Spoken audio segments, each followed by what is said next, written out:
Vamos a Hebreos capítulo 9.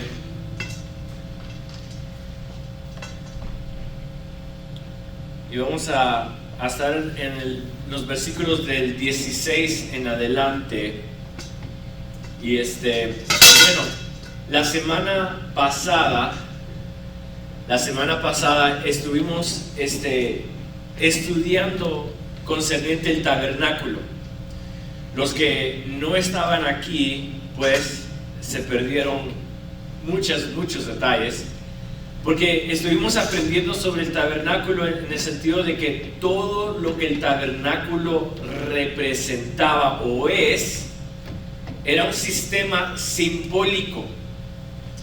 Era de que Dios había establecido desde el inicio poner su presencia, poner su tabernáculo en la tierra. Por eso es que Dios en su creación creó los cielos y la tierra, y dice que creó un jardín, y en este jardín hizo el huerto del Edén, y en medio del huerto del Edén hizo un árbol que era el árbol de la vida. Esto representaba la presencia de Dios en la tierra. Esto era simbólico, sí sucedió de verdad, pero es simbólico. La presencia de Dios, cada vez que Dios hablaba con Adán, si lo leemos en Génesis, dice que Dios caminaba o hablaba con Adán. ¿Pero dónde era? En el jardín del Edén, cerca del árbol de la vida. Porque eso representaba el tabernáculo. Luego vemos más adelante que Dios saca a Adán y a Eva del huerto y pone 2 querubines a que cuiden, protejan el jardín. Y la humanidad sigue vacía y sigue caminando hasta que Dios dice: libera a mi pueblo y tráemelos a este monte para que aquí me adoren. Y el monte, una vez más, representación del tabernáculo de Dios. Vimos de que estaba dividido en 3 partes. Vimos de que estaba los atrios, que era el sistema de abajo, el lugar santo en medio y el lugar santísimo donde Dios hablaba con Moisés. Esto representaba el tabernáculo. Cuando Moisés baja y le presenta al pueblo de Israel el tabernáculo, los planes que ya tenía Dios, lo vuelve a hacer del mismo sistema como el jardín, como el monte. Y todo era simbólico. Habían 7 elementos adentro del adentro del tabernáculo. Estaba el altar que quemaban de sacrificio. Estaba el abraco, donde se lavaban las manos. Estaba el candelabro. Estaban los panes. Estaba el altar de incienso, de ofrenda, y luego estaba el tabernáculo, o sea, el arca del pacto con la tapadera, que era el propiciatorio. Interesante, porque el propiciatorio, la tapa del arca, ¿qué era lo que tenía? Tenía dos querubines. ¿Qué representaban estos 2 querubines? Los 2 querubines en el jardín. ¿Ven cómo el hombre estaba prohibido, Adán estaba prohibido entrar en el jardín porque habían 2 querubines? Bueno, el hombre natural estaba prohibido acercarse al arca y tenía 2 querubines en representación de que no podían entrar porque si no iban a ser muertos. Todo era simbólico. Entonces, aprendimos todo esto la semana pasada. En esta semana, el día de hoy, quiero iniciar con una pregunta que honestamente yo luché por mucho tiempo, que tal vez usted ya sabrá esta pregunta o ya sabe la respuesta o algo, pero es una pregunta que yo me hacía, que al momento, a través de las escrituras, Dios me la reveló y quiero que la aprendamos juntos. La pregunta es esta: si Dios es todopoderoso, si Dios es sumamente poderoso, increíblemente fuerte y poderoso, ¿por qué no borró los pecados de sus hijos con solamente decirlo? ¿Por qué tuvo que haber sangre? ¿Por qué tuvo que haber un sacrificio? ¿No se han preguntado esa pregunta? ¿No nos hemos preguntado eso? ¿Por qué toda la historia, por qué toda la Biblia se trata de la muerte de Jesús? ¿Por qué es de que tuvo que morir Jesús y Dios es sumamente poderoso? ¿Por qué nada más pudo decir, sé perdonado? Y todo hubiese sido perdonado. ¿Por qué no más con el puro soplo, así como creó al hombre? De esa misma manera, ¿por qué no sopló nuestros pecados al olvido? ¿Por qué tuvo que venir, nacer su Hijo y morir en la cruz para que los pecados hubiesen sido perdonados? Yo luché por mucho tiempo con esta pregunta.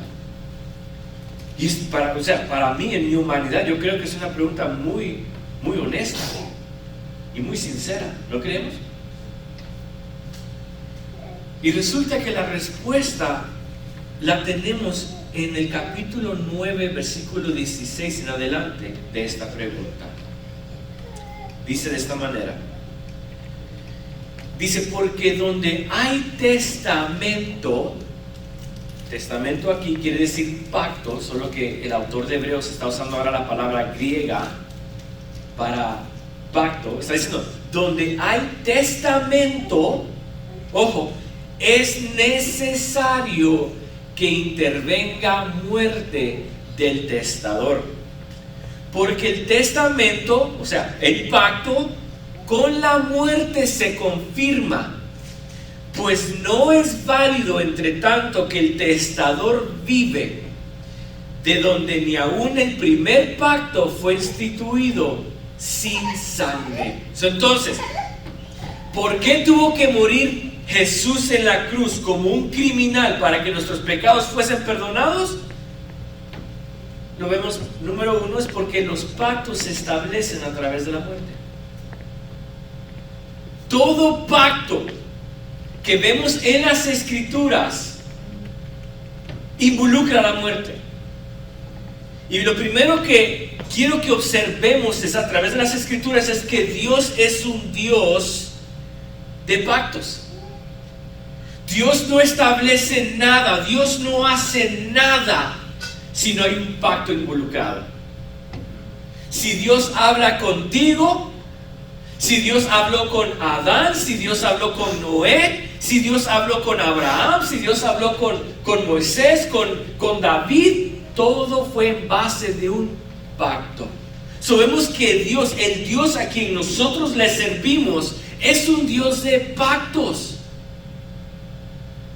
Dios no va a hacer nada si no va a un pacto involucrado.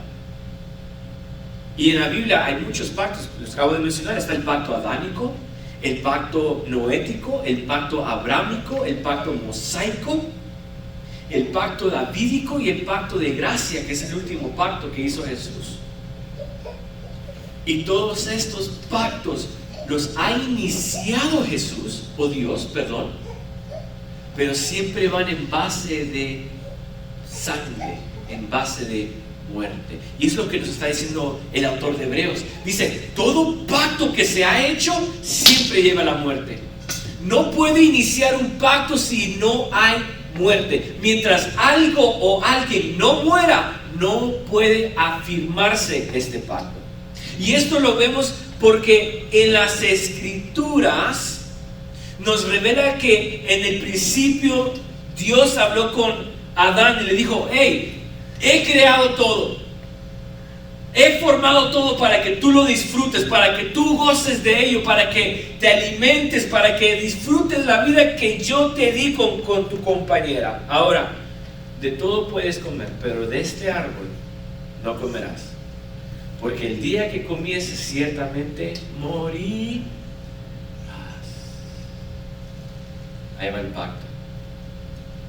Esta es mi promesa. Disfrútalo todo. Enjoy it. Pero el día que tú me desobedezcas, ciertamente va a haber muerte. Ahora, el pacto que Dios estableció con Adán fue condicional. Y la Biblia dice que Adán no lo pudo lograr. Fue por eso es que lo sacó. Y el pacto, no que iba a morir, sí. Por eso es que usted y yo morimos. Por eso es que ahora esta carne se desgasta. Por eso es que tenemos que enfrentar la muerte. Adán enfrentó la muerte. Si no hubiese vivido para toda una eternidad como era planeado. Pero Adán, en su desobediencia, hizo que la muerte llegara a su vida. O sea, Adán cambió su perfección. Cambió todas las abundancias que Dios le había dado por un momento de desobediencia. Intercambió la eternidad para algo temporal.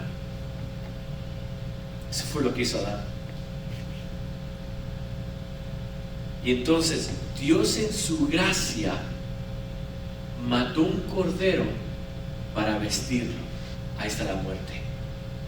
Esa muerte fue lo que Dios estableció como el pacto. Te voy a sacar, pero vas a morir. Y como yo te dije que ibas a morir, vas a morir. Y eso es lo otro que debemos de ver en la Biblia. Lo primero es de que Dios es un Dios de pacto. Lo segundo que vemos es de que la sangre simboliza la vida. Y Adán cambió su vida, cambió la eternidad. Y lo tercero que podemos ver es de que Dios no puede mentir.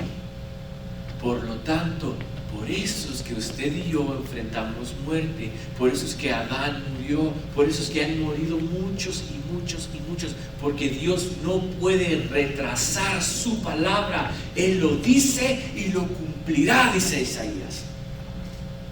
Entonces, Dios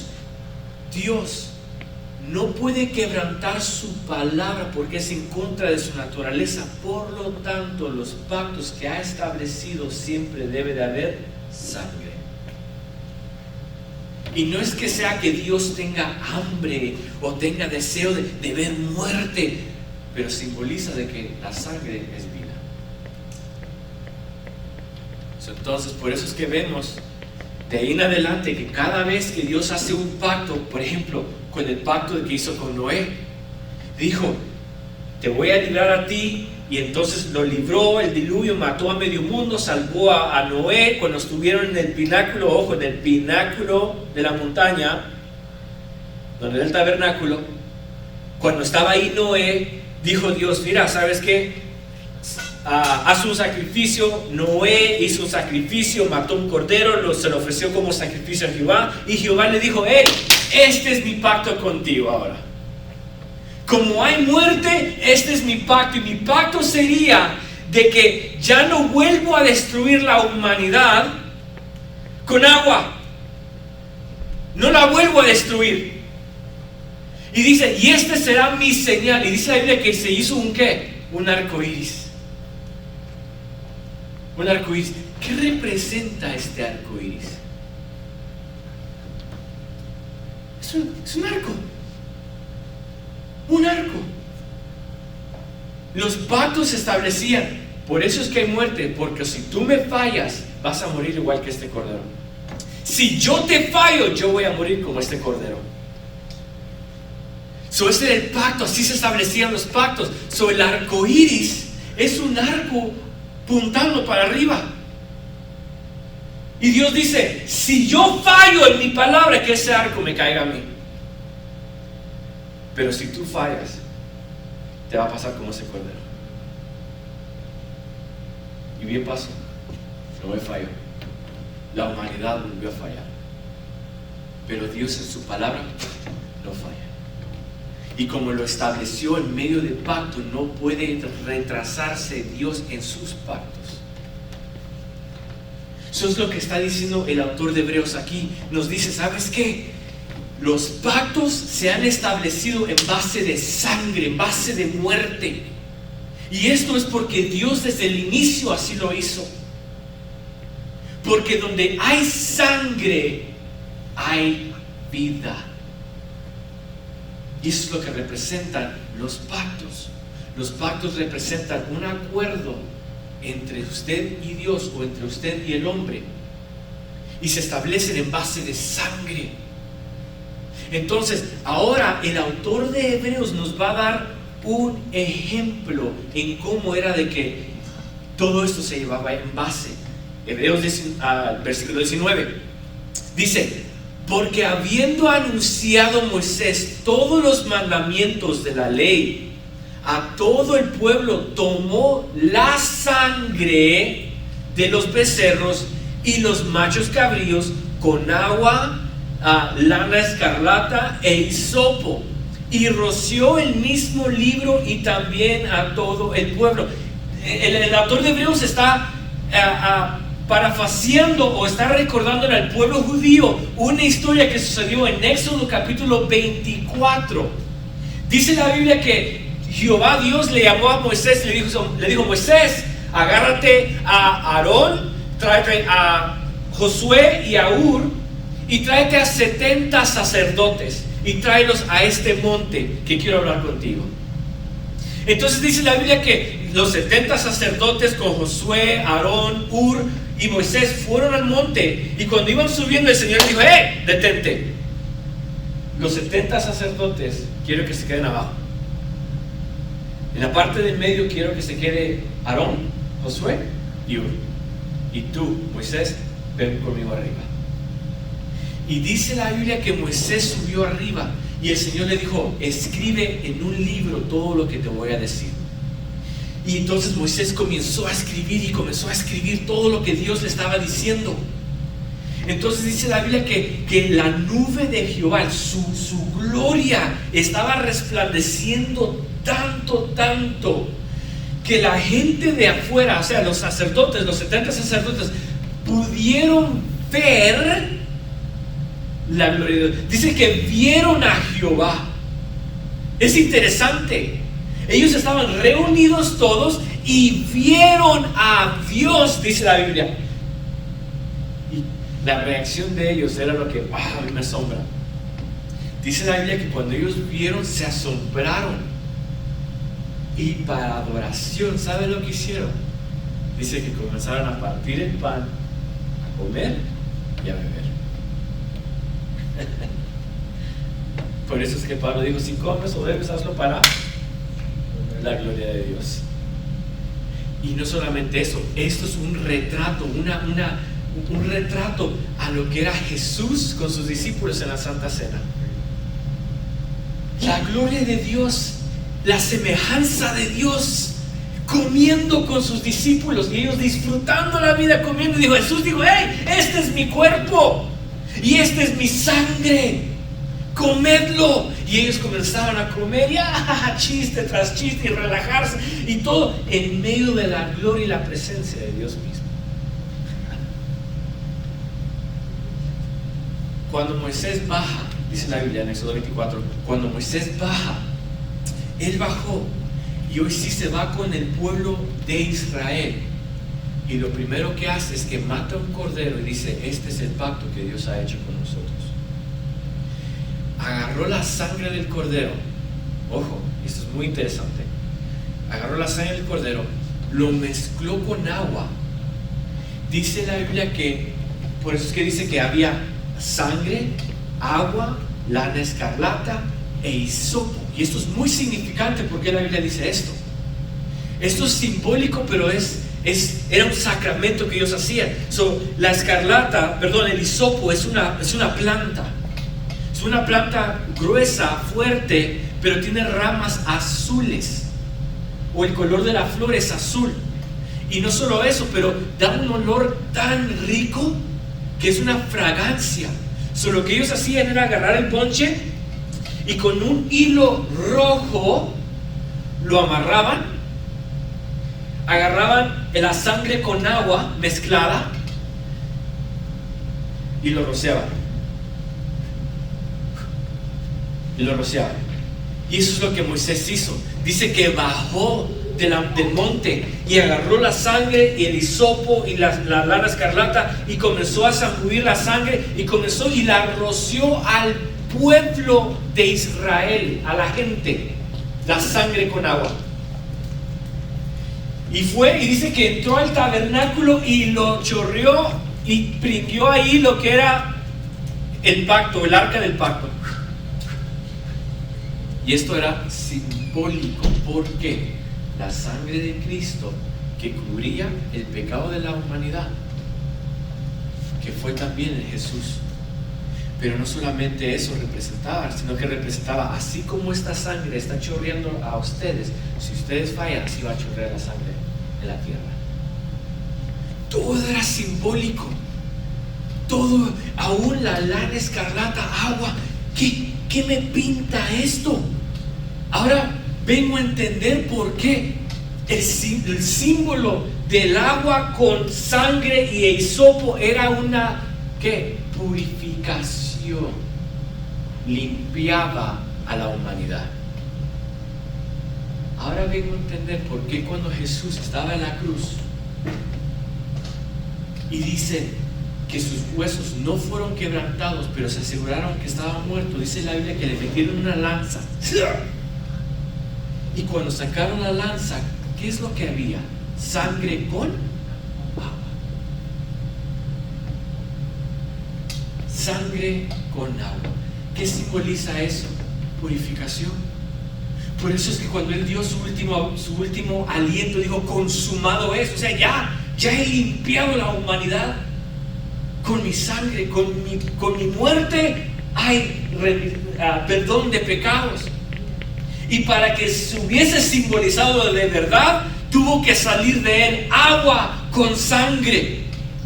Y no solamente eso, pero si leemos bien en Juan su capítulo 19, si no me equivoco que es, dice la Biblia que en la escena de Jesús, cuando Jesús tenía sed, dice que había agua, dice que había sangre y dice que había hisopo.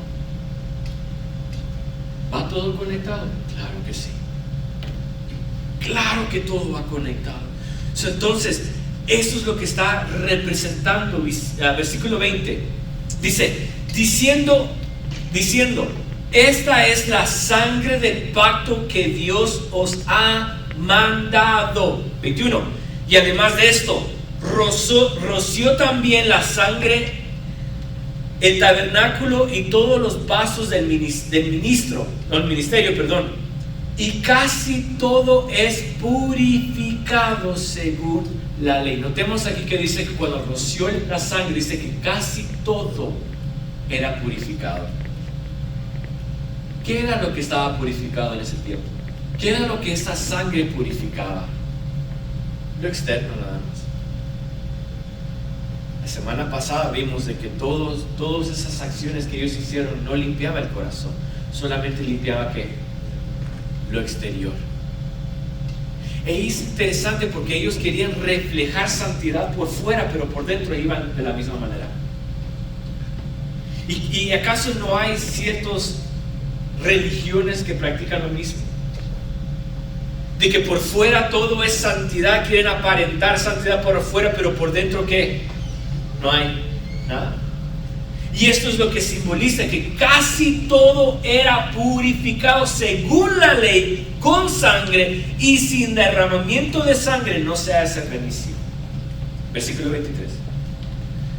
Fue pues necesario que las figuras de las cosas celestiales fuesen purificadas así, pero las cosas celestiales mismas con mejores sacrificios que estos. Jesús fue un mejor sacrificio. Las prácticas en aquellos tiempos solo purificaban lo exterior. En otras palabras, era vano. No limpiaba pecados. Era una representación. Quiero que realmente entienda algo aquí. Usted y yo no nos podemos ganar la salvación con nuestros méritos. No podemos ganar la salvación. No podemos ser santificados. No podemos ser glorificados. No podemos ser puros con nuestras propias fuerzas. No lo podemos hacer. No lo podemos hacer. Fallaremos, fracasaremos. La purificación viene por medio de la sangre. Ahora, ¿por qué tuvo que morir Jesús como un criminal? Número uno, es porque los pactos se establecen por medio de la sangre. Y la razón número dos que contesta esta pregunta es porque la muerte de Jesús trae perdón de pecados una vez y para siempre. Por eso es que tuvo que morir Jesús. Porque como Adán despreció una vida perfecta, entonces Dios demandaba un sacrificio perfecto. Pero uno podrá decir, ay, pero los animales que crucificaban, que mataban, eran animales perfectos. No, en la realidad no eran, porque desde que Adán pecó, todo fue contaminado, aún los animales. Por eso es que no podía purificarse nada. Por eso es de que la sangre de los animales no establecía nada, porque eran animales inmundos por causa de Adán. Pero la Biblia dice que el nuevo Adán vino y fue perfecto en todo su caminar. Versículo 24. Porque no entró Cristo en el santuario hecho de manos, figura, o sea que era una figura, sombra del verdadero, sino en el cielo mismo para presentarse ahora por nosotros ante Dios. O sea que usted no se presentó ante Dios por su propia gana o por sus propias fuerzas. Si usted tiene acceso a la gracia es por medio de Cristo, que se presentó antes que usted se hubiese presentado. Tenemos acceso a la gracia de Dios por Cristo, no por nosotros. Versículo 25. Y no para ofrecerse muchas veces como entra el sumo sacerdote en el lugar santísimo cada año con sangre ajena. De otra manera le hubiera sido necesario padecer muchas veces desde el principio del mundo, pero ahora en la consumación de los siglos se presentó una vez para siempre por el sacrificio de sí mismo para quitar de en medio el pecado. Es interesante, porque Cristo en su muerte, ofreciéndose a sí mismo, borró nuestras culpas y borró nuestros pecados una vez y para siempre. Entonces, ¿qué implica esto? De que ya nosotros no cargamos la culpa del pecado. Somos limpios por la sangre de Cristo. Si usted se esfuerza en hacer o querer santificarse con actos o con tradiciones para ser purificado, lo que usted está haciendo es negando la sangre de Cristo. Lo que usted está haciendo es rechazando la sangre de Cristo. Si comenzamos a practicar cosas, tradiciones, costumbres, sacramentos para la purificación de nuestros pecados o para ser santos, usted lo que está haciendo es que usando el nombre del Señor en vano, porque no cree en su naturaleza. No cree en el poder de Cristo, que su muerte fue una vez y para siempre. Cristo en su muerte limpió nuestros pecados. Isaías 43:25 dice de que el Señor, por amor a sí mismo, perdonará las transgresiones y jamás se acordará de ellas. Hebreos 8:12 dice que Cristo ya no se acuerda de nuestros pecados. Ezequiel 33:16 dice: por amor a mí, por mi misericordia, echaré vuestros pecados y la arrojaré en lo más profundo de la mar, y nunca jamás vendrán a mi memoria. Pero es la sangre de Cristo. ¿Qué hacemos nosotros recordándonos o trayendo nuestro pasado a nuestra memoria? ¿Qué hacemos nosotros tratando de hacer actos de ayunos, oraciones, de sacrificios humanos para redimirnos ante Dios cuando ya somos redimidos por la sangre de Cristo? ¿Qué hacemos? ¿Qué hacemos nosotros con costumbres humanas, con esfuerzos humanos para poder llegar ante Dios? Para yo ser más santo, necesito ayunar, necesito orar. No, ya soy santo por la sangre de Cristo, no por mí, no por mis esfuerzos.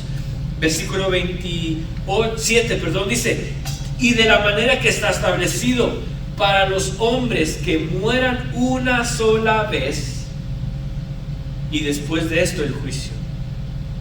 En otras palabras, Cristo murió una sola vez en su humanidad, y esa muerte fue la muerte perfecta que estableció el perdón para nosotros. Y 28 dice así: y así también Cristo fue ofrecido una sola vez para llevar los pecados de muchos, y aparecerá por segunda vez sin relación con el pecado, para salvar a los que le esperan. En otras palabras, cuando Cristo venga a recoger su iglesia, Él no va a venir a decir: ¿sabes qué? Regreso, pero voy a llevarlos al juicio por el pecado que ellos tienen encima. No, ya Cristo los perdonó. O sea, la segunda venida de Cristo es el evento más glorioso que usted y yo debemos estar esperando. La segunda venida de Cristo es el evento más glorioso que usted y yo debemos estar ansiosos porque suceda. ¿Por qué? Porque nos iremos a casa. Iremos a estar delante de la presencia de Dios una vez y para siempre. Ya cuando Cristo regrese la segunda vez, no va a decir: hey, vamos a hacer el juicio con los cristianos y con los inconversos, y a ver, mira, yo te perdoné una vez y me volviste a fallar. No, ya te elegí, te aparté, te santifiqué, te purifiqué con mi sangre. ¿Qué pecado? No hay. Entra en el gozo de tu Señor. Usted y yo no seremos juzgados por nuestros pecados. Es el inconverso. El juicio que habla la Biblia no es para usted y yo, ni para sus hijos. El juicio que habla la Biblia es para la gente que rechazó a Cristo, que están muertos espiritualmente, aquellos que todavía están ciegos espiritualmente. Para ellos es el juicio, porque Pablo dice que para nosotros ya no hay condena. Entonces, ¿para qué tendremos juicio si ya no hay condenación? ¿O porque la salvación se pierde? Por favor, Jesús dijo: aquel que Dios me los ha dado, yo los tengo en mi mano, jamás perecerán. Su Hebreos el día de hoy nos dice que la sangre de Cristo es lo suficiente para el perdón de nuestros pecados una vez y para siempre. Entonces, ¿por qué tuvo que morir Cristo? Porque Cristo era y sigue siendo el hombre más perfecto de toda la historia, y su perfección era lo necesario para el perdón de nuestros pecados. Dios hubiese podido soplar nuestros pecados, pero como fue establecido en base de pacto, la sangre, Dios no puede retrocederse en su acto o en su pacto, en su palabra. No se puede retroceder. Y como su pacto fue quebrantado, tuvo que un hombre perfecto morir para que todos sus hijos fuesen salvos. Entonces, debemos de recordarnos que nuestra vida se trata de vivir por fe. El caminar, si Dios lo ha elegido a usted, si lo ha separado, si lo ha llamado, es para que usted viva por medio de la fe. Cristo es suficiente para eliminar nuestros pecados una vez y para siempre. Ahora debemos de vivir confiados que somos perdonados y somos reconciliados con Dios y tenemos acceso a la gracia, al trono de la gracia, fácilmente y libremente, no por usted, pero por Cristo. La fe es la que nos abre el camino para poder llegar al Padre. Lo único que usted debe de hacer es tener fe, creer que usted ya es santa, que usted ya es santo, que usted ya es perdonada o perdonado, que usted tiene acceso a Dios el Padre una vez y para siempre por los méritos de Cristo. Esta es la fe que vence el mundo. Esta es la fe que Dios demanda de aquellos que son suyos, de creer que ya no hay nada que usted y yo podamos hacer para ser perdonados. Ya somos libres del perdón, de la condenación. Ya la sangre que fue rociada sobre nosotros en la cruz del Calvario es lo necesario para que tengamos vida y vida en abundancia y para siempre. En esta mañana vivamos por fe, caminemos por fe, acurramos a la gracia, el trono de la gracia por fe, que es la sangre de Cristo que ha hecho el camino para nosotros. Incline su rostro. Padre, no queremos tomar, Señor, tu nombre en vano. No queremos, Señor,